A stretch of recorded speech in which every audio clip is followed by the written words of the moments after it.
Well, Joe Biden is facing backlash for his decision to rescind permits for the Keystone XL pipeline and rejoin the Paris Climate Accord. For more on the impact of those moves, I want to bring in Steve Milloy, former member of the Trump-Pence EPA transition and founder of junkscience.com. Hi, Steve. Thanks for joining us today. Thanks for having me. Now, let's start off with the Keystone pipeline. Biden is facing backlash from Republicans, unions, officials in Canada, and more for rescinding the permit for that project. This comes, of course, as many Americans are already out of a job amid the pandemic. How will this decision hurt the labor market even further?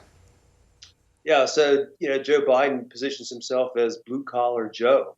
And what's the first thing he does when he becomes president? He kills 20,000 high-paying blue-collar jobs by revoking the permit for the Keystone Pipeline based on climate.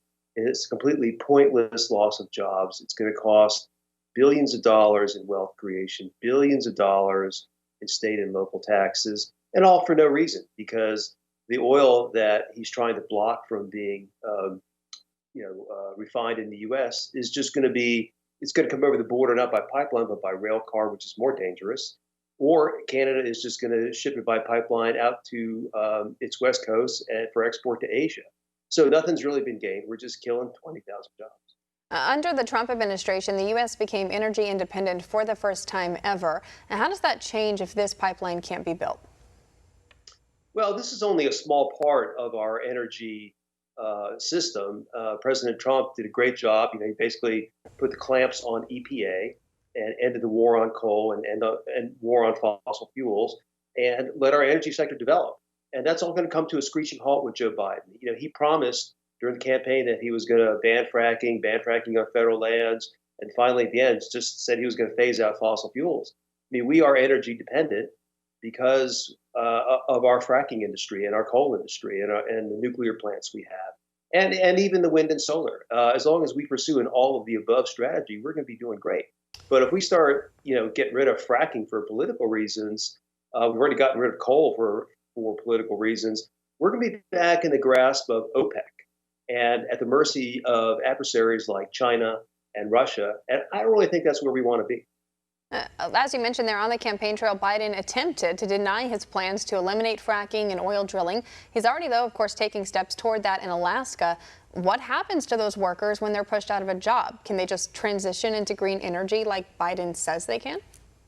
No, I worked in the coal industry during the Obama war on coal, and those states have still not recovered. They depended on coal excise taxes. 50,000 coal miners lost their jobs. Hundreds of thousands of other workers who worked in support industries lost their jobs. Communities were devastated. And if we start banning fracking, well, that's going to be really bad news for states where fracking is really big. Pennsylvania, North Dakota, Texas, for example.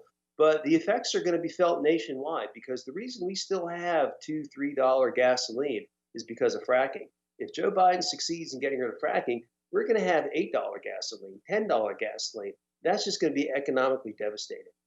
Yesterday, Biden also signed an executive order to rejoin the Paris Climate Accord. And how much will that move impact the U.S. and the economy? Well, that remains to be seen. First off, I got to say the accord is illegal. President Obama invented the accord and signed it as an executive accord to avoid having this treaty ratified in the Senate. So I just think it's flat out illegal. And because it's an executive agreement, technically it has no impact on the United States. However, as DACA became law, courtesy of the Supreme Court, I'm concerned that the Paris Climate Accord could become law the same way. And in that case, the Biden administration will have committed us to reducing our emissions by, fatal amounts, possibly as much as 50%. And then the UN would be enforcing it in the United States.